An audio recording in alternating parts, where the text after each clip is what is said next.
Well, hello, friends. Welcome to the GraceLaced podcast. As we enter into the holiday season, I'm so excited for you to hear more from the GraceLaced team. These are the women I get to work with on a day-to-day basis, women whose friendship I'm incredibly thankful for. In light of all things Emmanuel devotional that we've been working on and talking about together as a team, I've asked them to share more about how they are preparing their hearts for this Advent season. I know you'll enjoy this conversation. I love that the team gets to sit down together again and talk about all the things we've been processing offline. We've heard from lots of listeners that team episodes are quickly becoming favorites, so I'm glad we convinced everyone to join us again, because I know it's not at the top of every person's list for ways to spend an hour. Not looking at anyone in particular, don't worry. Let's jump right in by introducing ourselves. Tell the listeners your name, your role on the team, and I want to hear about a favorite holiday tradition from growing up, or maybe something that you want to start this year to turn into a tradition for your family. I can start.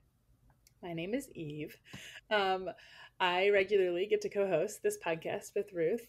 So my official title is Executive Director of Ruth Jo Simon's Ministries, and my favorite holiday tradition from growing up is also something that I kind of want to do with my family, and that's making Christmas Eve really special. In my family, we actually opened up all of our gifts on Christmas Eve. And then we slept in on Christmas morning and had like a big breakfast together. So I don't know if we'll totally do that with like our family, my kids growing now, but I really love the idea of doing something special. Like we have our special snacks that we only eat on Christmas Eve. And so I just love that idea of making that night something that's really special. Wait, so like each kid had their own special snack, or was it like? No, we just always have the same foods on Christmas Eve. So like even today, like if I'm with my mom and my brother for Christmas Eve, like we always have this like silly queso dip and shrimp cocktail and taquitos, like the most random snacks, but that we all like look forward to. So, oh, Eve, I love that. That sounds so special. My name is Sarah, and I'm the graphic designer here at GraceLaced, and my favorite Christmas tradition is every year we go over to my grandparents' house, but I always end up spending the night there. And after everyone's left, we pile in the car with their dog and check out the Christmas lights all in the neighborhood. Oh, I love that. Then we listen to Christmas music, and it's just such sweet time with just my grandparents. It's definitely one of my favorite moments. And the dogs. And the dog. That's so sweet. Hi, I'm Jen. I'm the newest member of the team, so this will be my first team podcast with everybody, which is exciting. I am the social media and community manager, so if you ever left a comment or message, that's me responding back to you. I'm that Jen.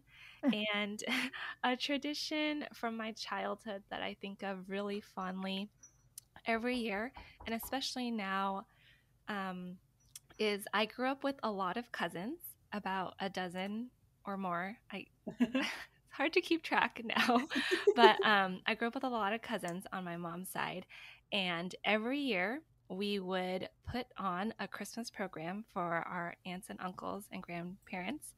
And I grew up in the height of like the pop boy band era. So we would change the words to like pop songs to make them Christmassy, and we would choreograph dances to them. That's amazing. That's hilarious. What was your best single switch? So, oh my goodness, we had some really good ones. I know we like changed the words to Lucky by Britney Spears and Tearing Up My Heart by NSYNC. I'm not going to sing it because I can't even remember what we changed the words to, but like it was serious. Like about a month or so before, back then, we landline call our cousins who lived like in Gilroy, which was about like an hour and a half away. So it was really special when they came up, but we would plan like our outfits to be coordinating and matching and all I that. love this. I do. I love it too. One year need video evidence. Oh gosh, I know. I was like, when I was thinking of this, I was like, oh gosh, so glad social media didn't exist back then. So I don't even know like Do you know how many times recommended I've thought that about my Yeah. childhood? Yes. Yeah. And so one year we even did like matching the Old Navy fleece vests were in. So we all asked for that for like Christmas and then wore it for the program. So, and yeah, it's just really special for me to think of that now. Because since COVID, like our extended family haven't gotten together for so many years. And obviously we stopped doing the programs also when we, grew up and realized, oh, not so cute when you're like 18 and trying to dance. So yeah, but I always think of that fondly. That is so fun. Well, mine is somewhat similar because it's about family too. My name is Anna Leah, and I am the product development manager here at GraceLaced. And a tradition from growing up for me that I remember very fondly, but I'll put some like caveat on that. I'll talk about that why it's maybe not be true now. But we have a really big extended family, and I was the oldest cousin, the oldest grandchild, the oldest in my family. And we would drive into Chicago to see all of our extended family on Christmas Eve. And it was this huge amount of people in a very small little house in the city. And it was so loud and it was so much good food and it was just people everywhere. And let me just tell you that I'm an extrovert. So it was fine with me. But I think of this as a parent now and I'm like, oh, this would be super overwhelming for several of my children. Yeah. And it probably was for several of my cousins or even my mom, who's an introvert. But as a kid, I just thought it was like Christmas magic, like seeing everybody all squished into the tiny, like Italian kitchen where my great grandmother would yell at us. But it was just like the cutest. She was tiny. I don't even think she was 5 foot tall. Like it was just fun. And then we'd wake up on Christmas morning and it would just be our family and it would be like kind of like Christmas magic. We didn't grow up going to church. So really it felt like the morning of everything kind of just appeared and I didn't know any better about, why and how. So yeah. Love it. That's so sweet. I'm Anna. I'm the digital media and project manager here at GraceLaced. And a tradition that I really loved growing up was that big Mexican family, we would all pretty much hang out at everybody's house throughout the whole Christmas break growing up. So, you like have 2 weeks off. You pretty much have no introvert time because you're always with somebody.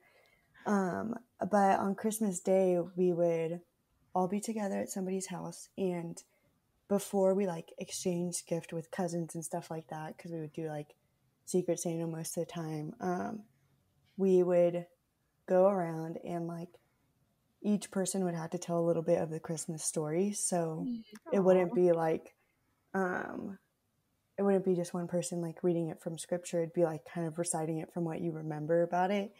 And so sometimes when you're little, like you kind of make up things because you don't really know, like you don't really remember.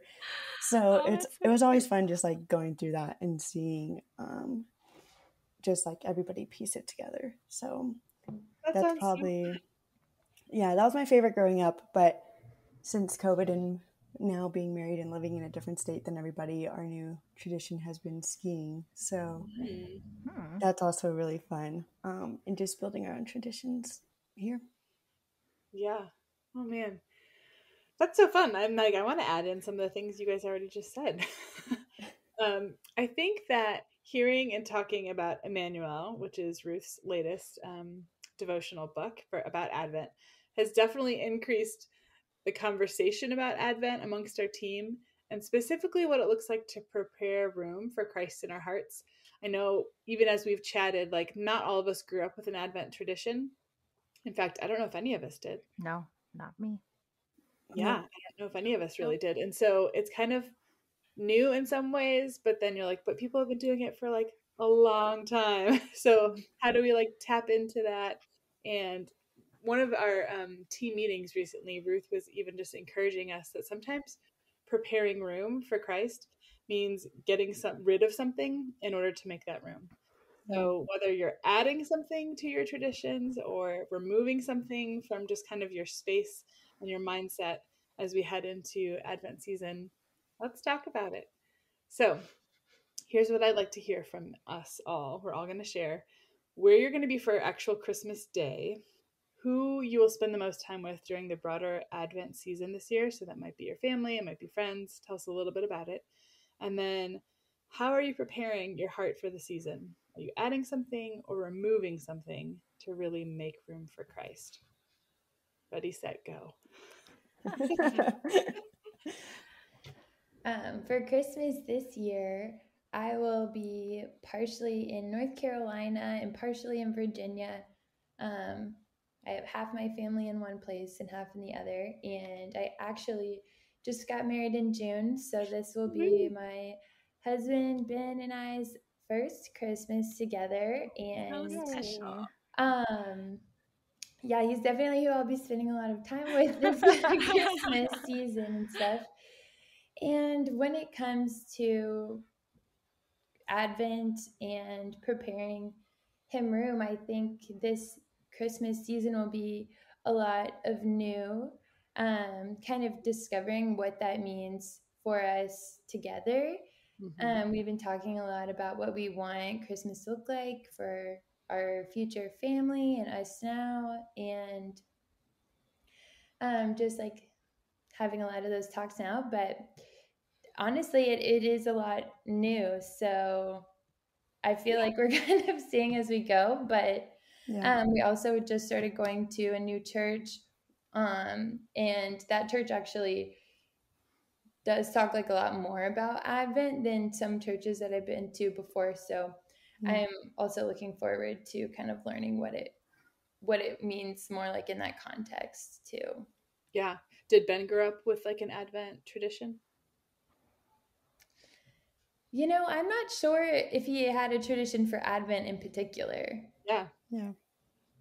Yeah, I feel like it is so interesting, even when you both have really strong, or if you didn't have really strong traditions around the holidays, combining them as a newly married couple is like, it's its own trip, right? Like, It's not an immediate thing. It takes and it could be years figuring this out. And I feel like so much will change too once we have kids. Yes. Yep. And as kids go through different seasons. So I think everyone will have like you can have like a new approach to Advent each year. Yeah. Maintain some traditions, learn to let go of some. But I think it's exciting to be at the beginning. And I know you've talked before, Sarah, about how it's like, I don't know what we're doing. We don't have this. And that's okay. Like, it's okay. Do you guys have any suggestions for couples just getting started on what that means? Yeah, I'll take that advice too. I'd say just choose one thing to make new. Like, because there are like dozens and dozens of Advent traditions out there and different devotionals you can follow and dates you can commemorate.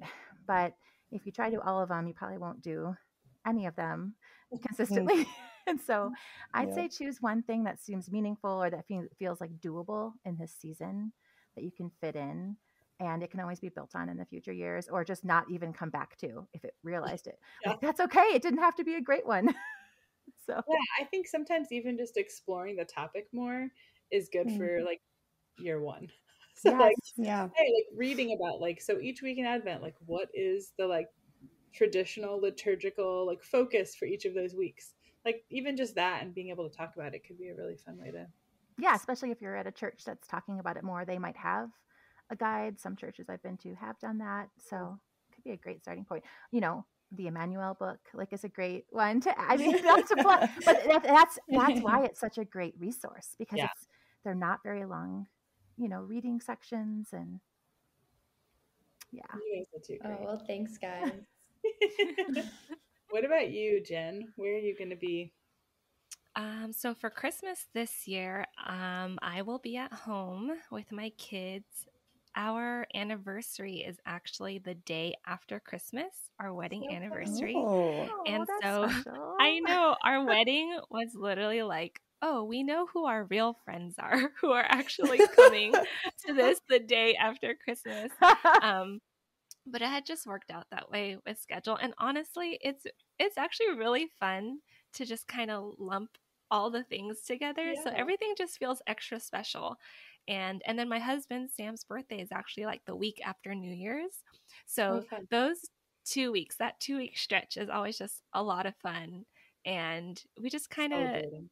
celebrate. Yeah, it's all the celebrations. And so it just feels extra sparkly and special. I love that. We've got 2 birthdays in our house right before Christmas, and I always feel like Yeah, people are like, "Oh, is that sad?" I'm like, "No, I it's so know. much more Yeah. fun." So, And my husband will say, "Oh, I'll never forget." So, aw. that's the win too. But because our anniversary is the day after Christmas, and we usually, instead of gifts, we usually like to just go on a trip, or I say, let's go on a trip. And then Sam is just like, okay. So I will usually plan like a quick overnight or, 2-night trip. And thankfully, like, my parents live close by so they can watch the kids, which I'm super thankful for.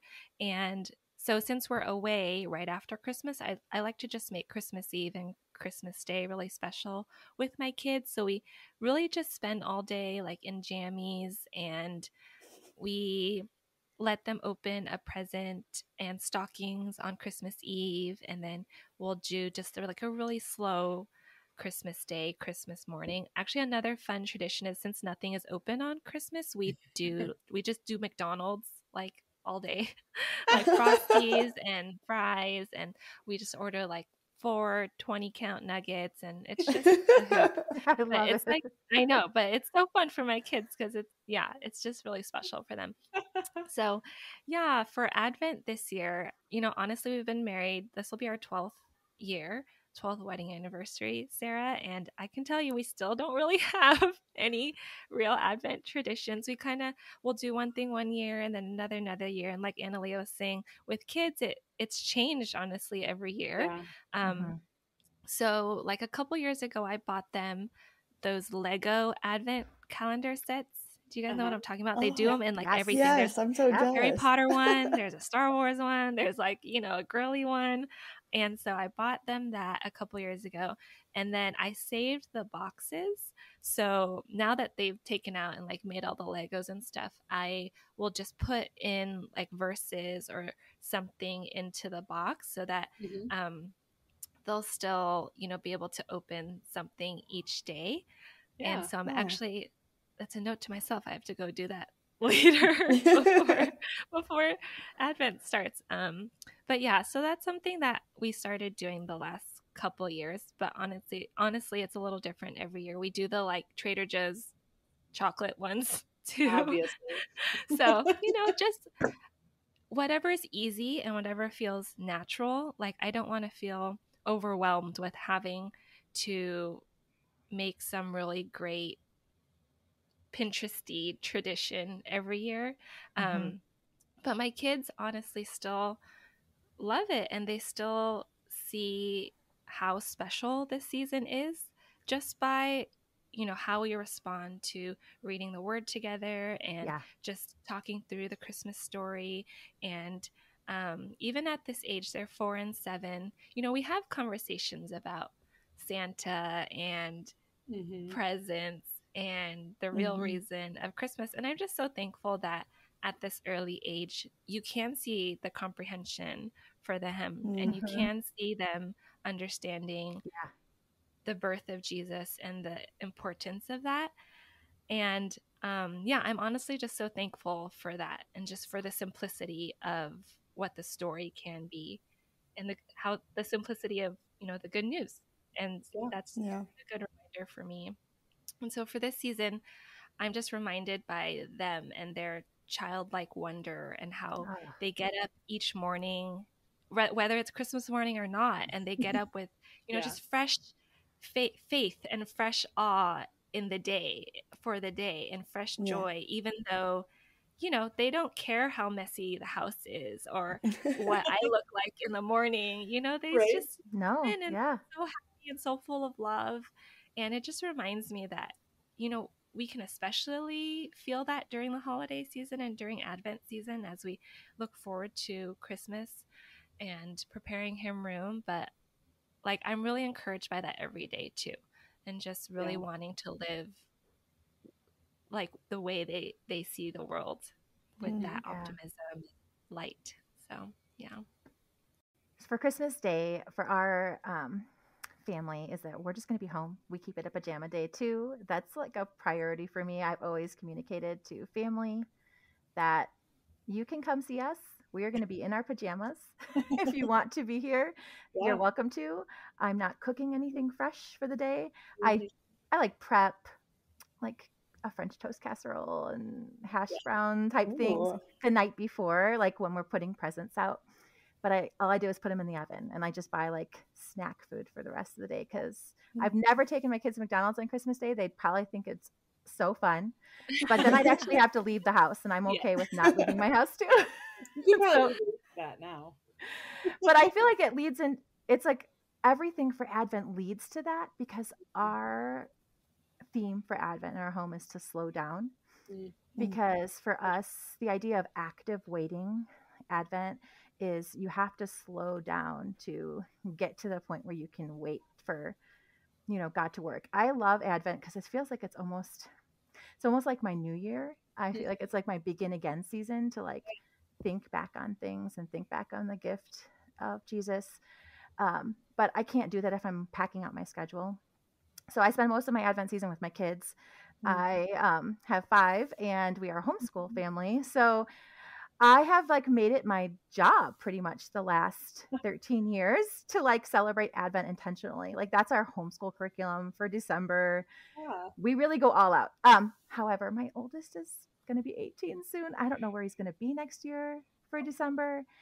And it's been a lot for me to not put this pressure that this December has to be the ultimate Advent December I've ever experienced. But like the temptation to think it's the last one ever. And it's like, well, no, it's probably not the last one, but it's going to change. Yes, it's going to change. Like he might not be with us for our daily readings or we do like Advent calendars where I have this one I've homemade for a long time. I don't even know how long. And every morning the kids wake up and the littlest ones want to open it and hand out chocolate and we do a reading with it. So yeah, just being intentional, it's going to be different probably in the future. But I think every year I've thought that like, it's been good that I've been thoughtful that I want each year to count because we're not guaranteed the next one. Right. So it's slowing down for me over Advent. And we do like a candle wreath that I light each day. Like we have really special Advent traditions, but they weren't all there in the beginning. I didn't grow up with Advent. And even though I like knew about it before I had kids, I was married for almost 5 years before I had my oldest. And it wasn't really until he was a few years old that I wanted to be more intentional with what we were doing. So did you just start researching or was there like how did you start implementing anything? That was like the era of the bloggers. And so I'm going to date myself a little bit here. So there were a few out there. And I remember reading Ann Voskamp back in the mid-aughts. And that's actually when I bought our I love that Advent wreath. I have used it for like over a dozen years now. But just also being willing to say like, well, we can try something for a while and we don't have to keep doing it. We did a Jessie tree for a while and I loved those years, but ultimately it wasn't what I wanted to keep doing. So we didn't, we just switched to other things. And so, freedom to do that. Yes.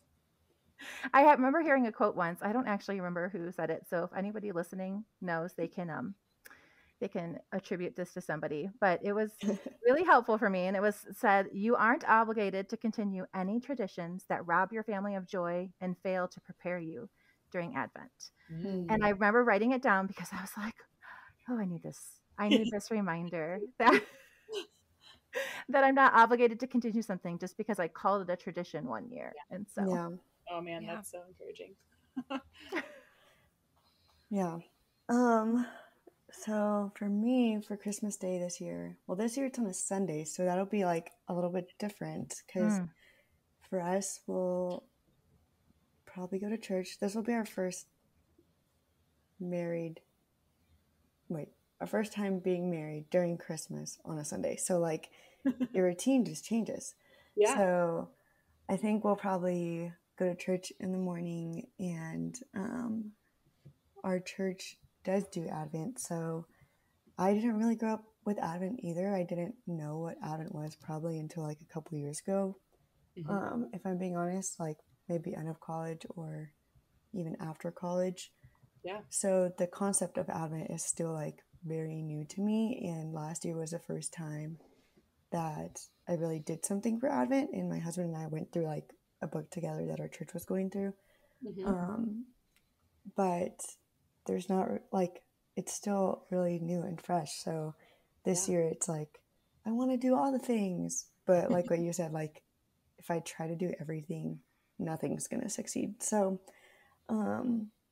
this year we talked about going through Emmanuel together for the season. And if our church is going through something too, then we'll probably do that as well. But on Christmas Day, we'll just go to church, and then we'll probably head to the ski slopes afterwards, because that's the kind of people we are. We leave church at 12, even though the ski slope closes at 4. We'll leave from church and go ski for a little bit. So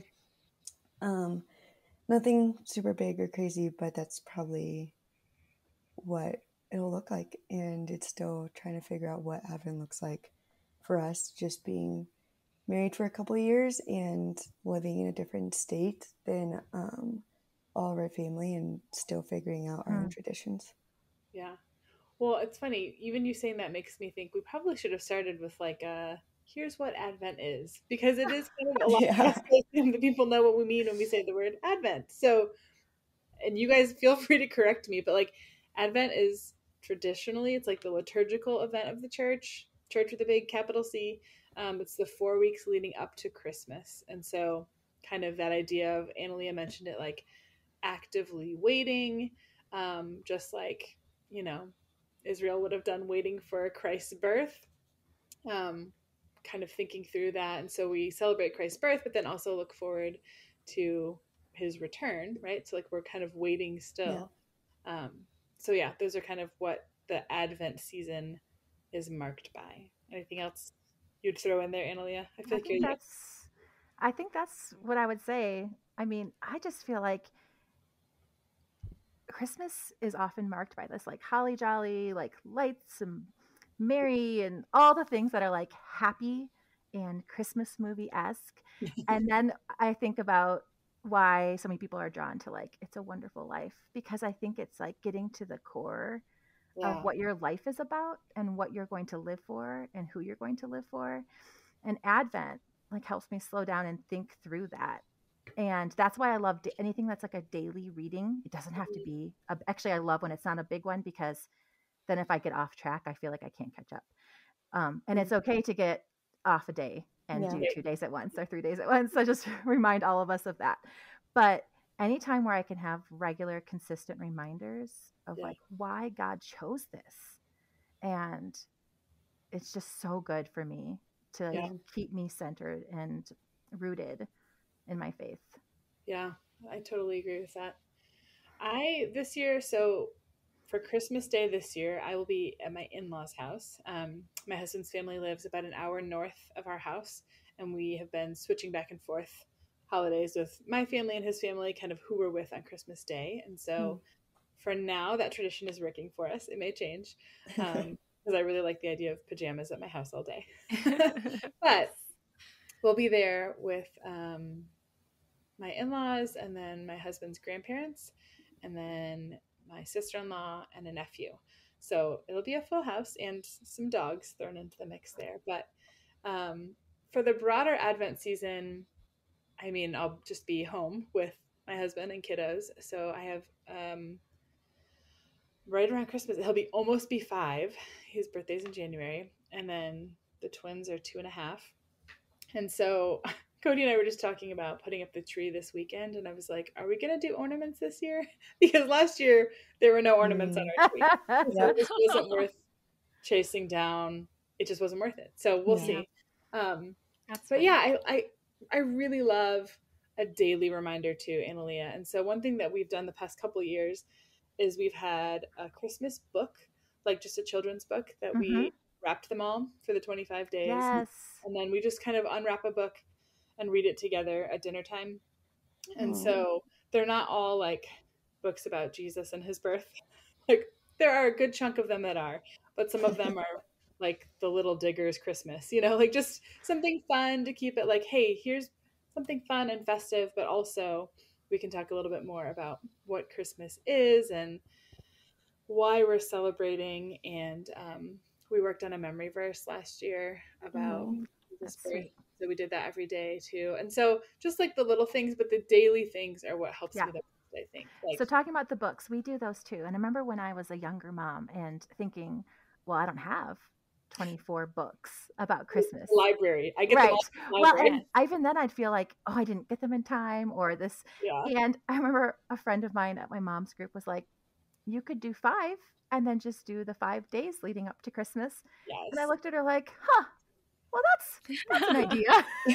And so for several years, we just did that. We just, however many books, we just started them Whenever that you many days before Christmas. So I now love we have plenty. And actually, I don't have to put them all out, right? Because our kids keep getting books, which is Yeah. a good thing. But Yeah. I think there's this pressure that has to be like the ultimate version Yes. of it Yeah. right off the bat. Yeah, that's true. And I feel That's a like good even idea. just reading the same books over and over again, that's all Yeah. my kids want to do. They just want to read the Yes. same books. So however many you have, like just read Read it them every all. day for like a week or something. Yes. So smart. I feel like as adults too, we feel like we need to do the newest and more exciting devotional or study that comes out. If you do the same Advent devotional for 5 years in a row, there's nothing like less godly about that. Yeah. Like less spiritual. Or if you even just read it from the Bible and read Yeah, Christmas Correct. over and Yes. over. You Last don't year need- we read through Luke. Like for our Yeah. homeschool, how we started each day, we just read a chapter in Luke every day. Yeah. And it was Yeah. so great.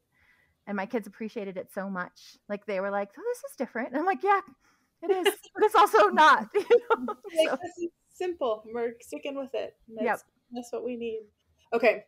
Well, I feel like we could talk about this all day, but I do want to get to like one thing that you feel like you're doing to prepare your heart for the season, whether that's an Advent tradition per se or just in general as we head toward holidays and knowing all that they hold. Sometimes exciting things, sometimes holidays are really difficult, right? Like sometimes family dynamics are tricky and you kind of dread heading into those family holidays. Regardless of any of those circumstances, how are you preparing your heart to like welcome Christ and to wait on his return? that's kind of a weighty question. Let's brought it down a few notches there with that question. There's a quote that I have been repeating to myself a lot this fall, and I'm probably going to bring it into Advent and winter. And it's by Chesterton, and it's anything worth doing is worth doing poorly, which goes against the grain of who I think I should be, where everything should be done to like this level of excellence. But that often leads to like perfectionism paralysis, and I don't do anything then, or I really start to check out and pull away. Yeah. And I'm just reminding myself that I can show up for my family and for traditions or the holiday season, Advent, even when conditions aren't ideal.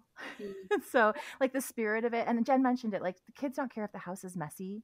I used to like want to like set up a spot in our house that had like a clean room with a candle lit, and we'd read and eat some cookies, and that's beautiful. But I don't think like the core memories are banked by my kids based on like how it's all set up. Right. Like, they want to know mom was present and that I was turning them towards Jesus. And I think that if I'm at a point where I don't really need to add any new traditions. Like I'm always like evaluating whether or not we need to keep them. But that's just being, married for 22 years and having kids for 17. But yeah, one of my go-to phrases I've used before is like, the world is a lying liar who lies. And I always say myself, whenever I feel like this weird expectation or pressure to live up to someone else, like, I don't know. Yeah. It's just fighting that hustle and bustle to like versus make it really special. So I think one thing that's been just on my mind a lot lately, especially just with the team talking about Emmanuel and us just kind of like preparing for the season overall, like as a team, I've really just been asking the Lord to just kind of like just quiet my heart and like I can easily get so wrapped up in like just the things that are going on, or the day-to-day tasks that might be frustrating, or just whatever else like can consume your mind to take you away from thinking about who God is. And even just reading over some of the things that the team is writing, and in one of them, Troy mentioned just like, if you're not thinking about, if what you're doing or what you're thinking is not giving glory to God, then is it what you should be thinking or doing? And so that's really just something that has like been on my heart and mind lately. And so for me, that's been like the big thing of just like, Lord, teach me to like be still with you, and like teach me to like actually remember who you are, and not just like get caught up in everything else that's going on or everything else that can be going on. Like I don't need to go to Target and buy like $300 worth of Christmas decorations for my house. Like it's okay. And so just like little things like that, where remembering what the meaning of Christmas is, not just like getting caught up in what people expect for it to kind of look like, I guess.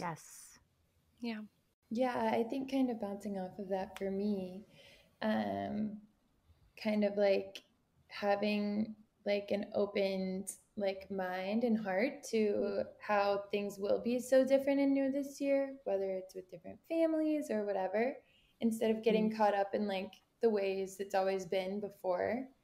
And I also think for me this year, kind of like I already mentioned, like going to this new church that has like a way more of an emphasis on like the liturgical Advent. I'm really hoping to just have like an eagerness to learn in this season. Oh, that sounds so wise. Yeah. Oh gosh. It does. I like need that because I like want to be wise. You know what I mean? But, like, that's like the not first there step. yet. I think asking him for an eagerness for it is so wise. Like that's the first step. Yeah, well, I do feel like, I mean, I feel like it's a great opportunity, especially this year, like with just so much that's new. So yeah. I love that, Sarah. I think you're on the right track. I think for me this year, maybe it's because at my church we've been going through the book of Revelation in a sermon series. And so I feel like for Advent this year, like I want to really think about what it means to be like waiting for Christ's return. So like celebrating his birth, but also this like sense of waiting. And so I was thinking about even just trying to, I don't know how, but like just bring that into the conversation with my kids about like when we talk about Christmas and Jesus being born, like the excitement that builds for them. Like, like Jesus is born, like it's a celebration. Also trying to like fit in, and there will be another celebration. Like we're waiting for another celebration when Jesus comes back. Just those concepts together for my own heart, but also kind of trying to introduce it into their like framework for what it means to wait for Jesus. Yeah, I love that idea of celebration, because I think obviously we're celebrating a lot of things this season. Kind of just never stops. It's just like 2 or 3 months full of celebration. And I think in a lot of ways, something I struggle with throughout the year is just a sense of entitlement. Like I feel like if I'm a good person and I do all the things right and I pay my taxes or whatever, check all the boxes, that I should just be happy, and, that things should be easy for me throughout the year.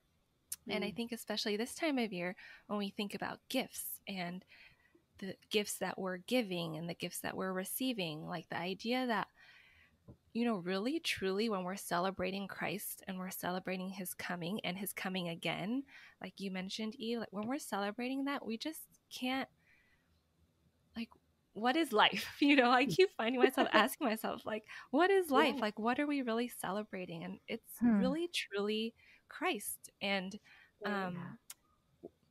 we work so hard through the year, and we look at how other people are doing. We compare ourselves, and, we want what's next. We want the next thing. We want the next trip or the next time off or vacation. We want the next stage of life. And we, at least for myself, I find myself just looking at that and thinking that I just need to get to the next thing. I just need to gain the next thing. When really, like, life isn't about gain. Life is a gift. And when I think of preparing my heart for this season, it's really just remembering the gift of each day and the gift of Christ coming and coming again. Yeah. It's so good. That's so good. Well, team, thank you for sitting down and letting everyone listen in to our conversation and hear your thoughts about how you're preparing your heart for the Advent season. We really do hope this episode has been an encouragement to you, the listener, and that it spurs some thoughts about how you can prepare your heart to make room for Christ this year. If you enjoyed it, we would love for you to share the episode with a friend or follow the podcast and leave a review. All of those things genuinely help in getting the word out about the podcast, and we'd be so honored by your thoughtfulness. More than anything, we hope that this conversation starts another conversation with the people that you hold dear.